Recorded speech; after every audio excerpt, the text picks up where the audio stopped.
हम लोग उत्तर वैदिक काल पढ़ रहे थे। उत्तर वैदिक काल का कल हम लोगों ने राजत्व का सिद्धांत देखा था। अब हमारा आज का जो टॉपिक है वह है उत्तर वैदिक काल का अर्थव्यवस्था। क्या टॉपिक है? अर्थव्यवस्था। अर्थव्यवस्था में जो हम लोगों को पढ़ना है उसका जो पाठ है कृषि, पशुपालन, शिल्प, व्यापार वाणिज्य,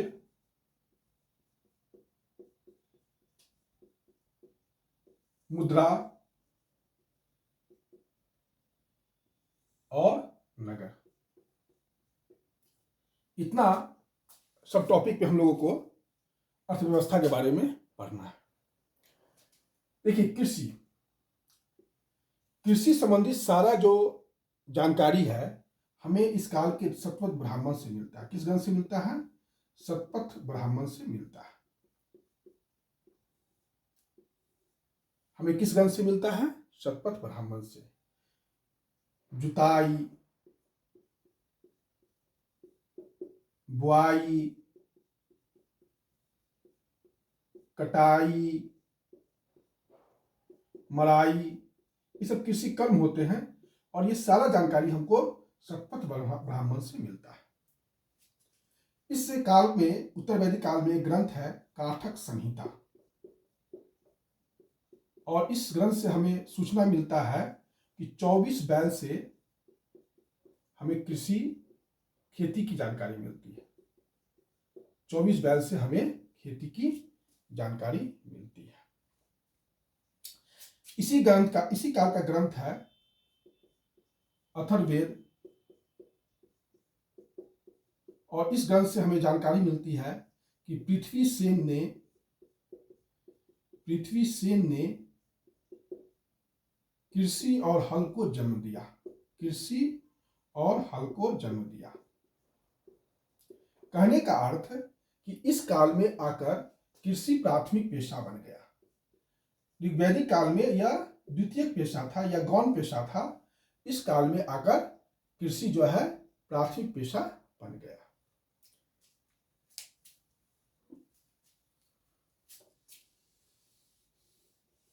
अथर्ववेद में कुआं, सिंचाई के जो साधन होते थे कृषि के लिए, उसमें कुआं का चर्चा मिला है और नहर का चर्चा मिला है अथर्ववेद से हम लोगों को।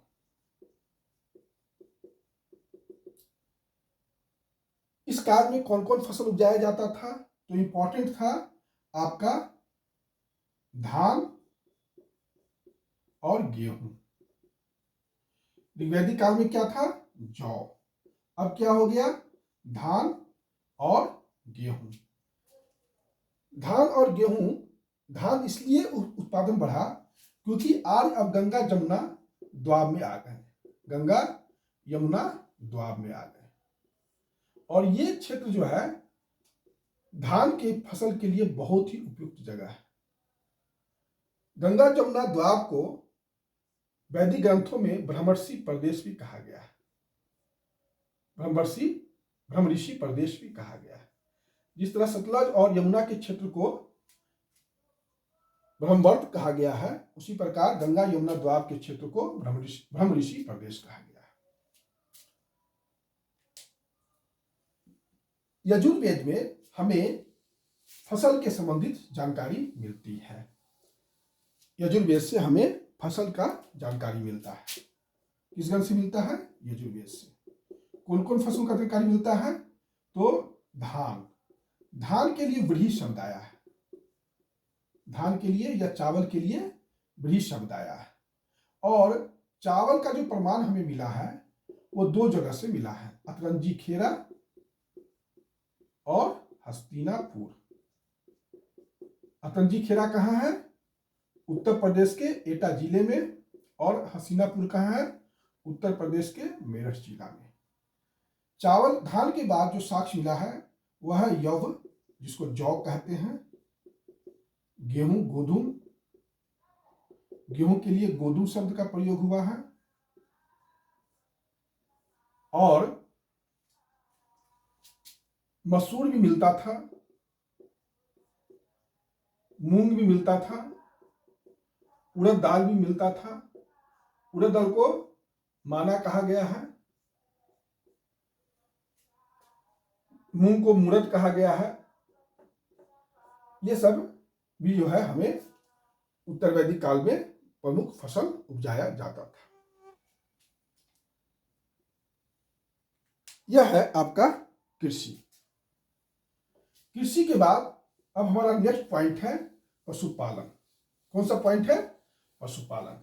पशुपालन इस समय गौण पेशा हो गया और कृषि इस समय काफी इंपॉर्टेंट पेशा हो गया। इस काल में जो सबसे इंपॉर्टेंट चीज है, जो इसके पहले हाथी का वर्णन नहीं है, सिंधु सभ्यता में था लेकिन ऋग्वेद काल में नहीं था, यहाँ आके हम लोगों को हाथी मिलता है।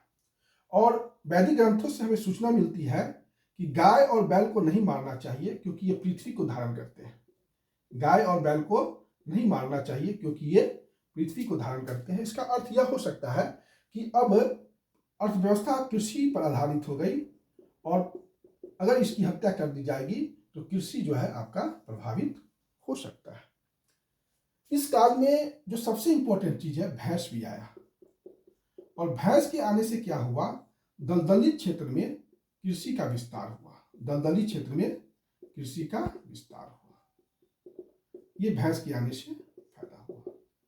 पशुपालन इस काल का गौण पेशा था और वो कृषि का सहायक के रूप में आ गया। कृषि के सहायक के रूप में आ गया। पशुपालन के बाद हम देखें शिल्प। पशुपालन के बाद हम क्या देखें? शिल्प। इस काल में कौन कौन सा शिल्प था? अगर हम शिल्प देखते हैं तो इस काल में बढ़ई का काम बहुत इंपॉर्टेंट था, रथकार का काम बहुत इंपॉर्टेंट था।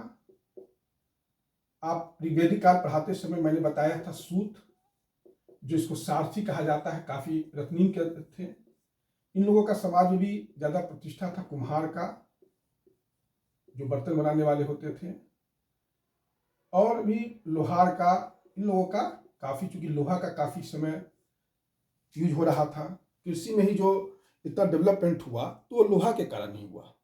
लोहा से गहरी खुदाई संभव हुई और कृषि ज्यादा से ज्यादा लिया जाने लगा, फसल ज्यादा से ज्यादा लिया जाने लगा।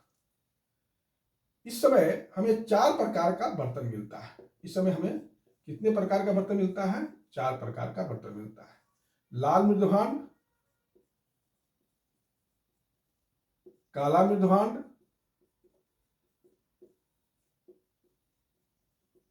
तीसरा लाल और काला मृदभांड,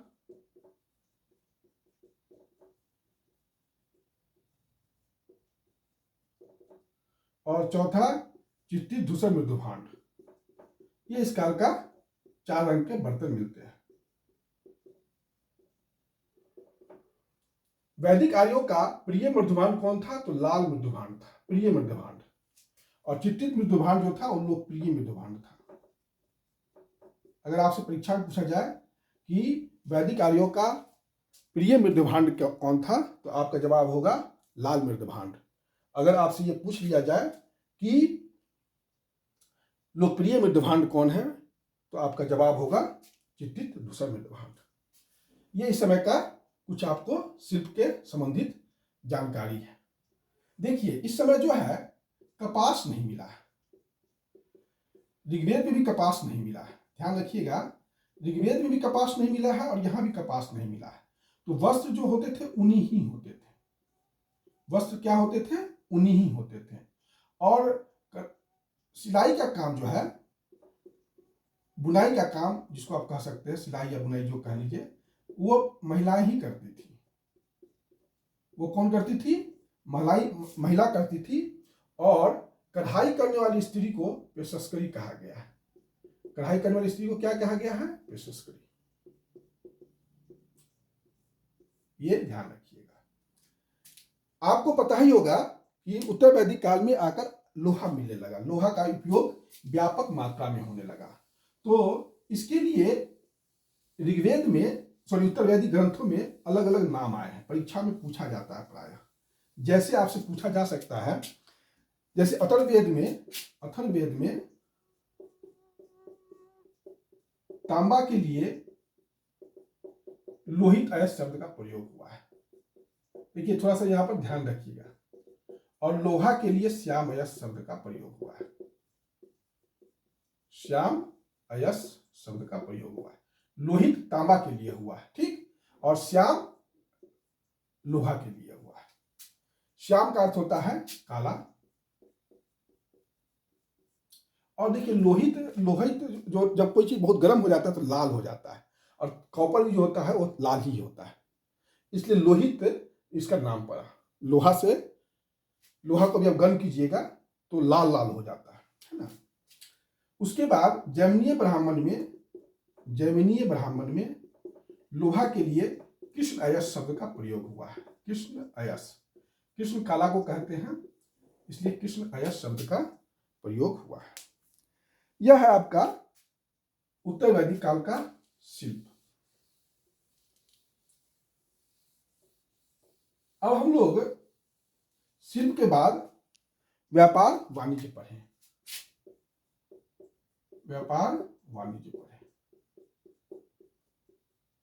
देखिए व्यापार वाणिज्य में इस समय वस्तु विनिमय प्रणाली था।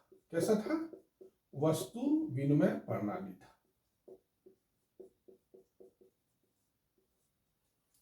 ध्यान रखिएगा, वस्तु विनिमय प्रणाली था। और गणपति, श्रेष्ठी, ये सब प्रमुख व्यापारिक संगठन थे। क्या थे? व्यापारिक संगठन थे। और इनके प्रमुख को, श्रेष्ठी के प्रमुख को श्रेष्ठीन कहा गया। ये पूछा जा सकता है कि व्यापारिक संगठन के प्रमुख को क्या कहा जाता था? तो श्रेष्ठीन कहा जाता था। ऋण शब्द के लिए कुशित शब्द का प्रयोग हुआ है, सूद के लिए, जिसको हम लोग सूद कहते हैं। और शतपथ ब्राह्मण में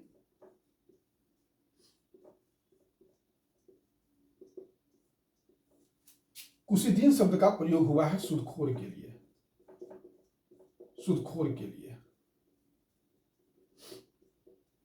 ठीक, शतपथ ब्राह्मण में ही हमें महाजनी प्रथा का भी कुछ चर्चा मिलता है। इस समय उत्तर वैदिक ग्रंथों में हमें समुद्री यात्रा का वर्णन मिलता है।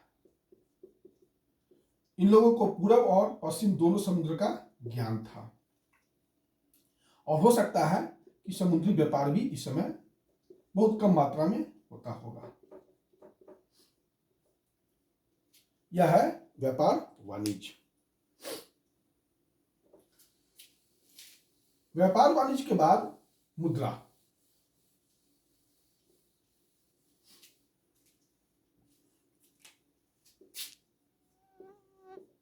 मुद्रा में इस समय नियमित सिक्का नहीं मिला है।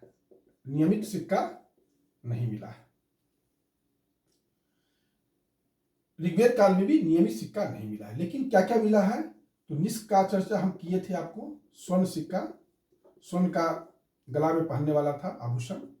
शतमान आया और कृष्णल आया। 3 प्रकार के सिक्कों का चर्चा हम लोगों को मिलता है। शतमान जो था चांदी का सिक्का होता था।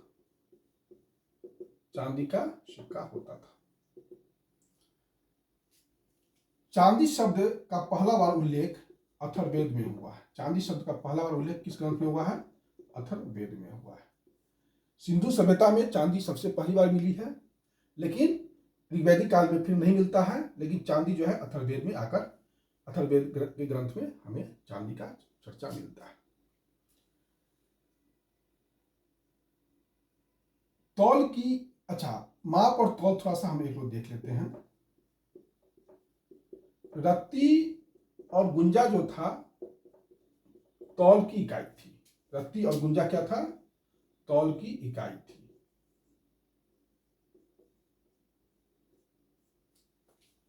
और अनाज मापने का इकाई क्या था? द्रोण। अनाज मापने का इकाई था द्रोण।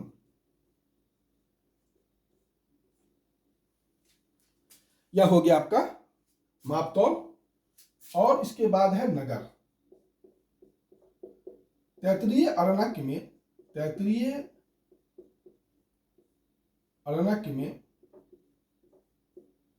पहली बार नगर की चर्चा है। तैतरीय अरण्यक में पहली बार नगर की चर्चा है।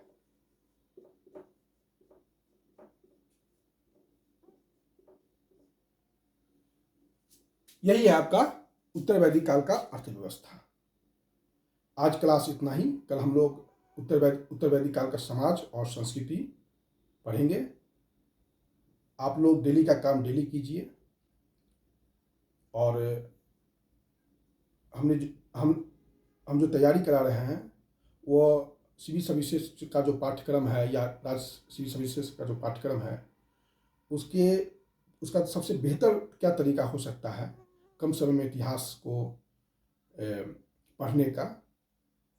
फैक्ट्स, अनावश्यक फैक्ट्स से बचाव करते हुए जो जरूरी का फैक्ट्स है वो हम आपको जरूर दे रहे हैं। धन्यवाद।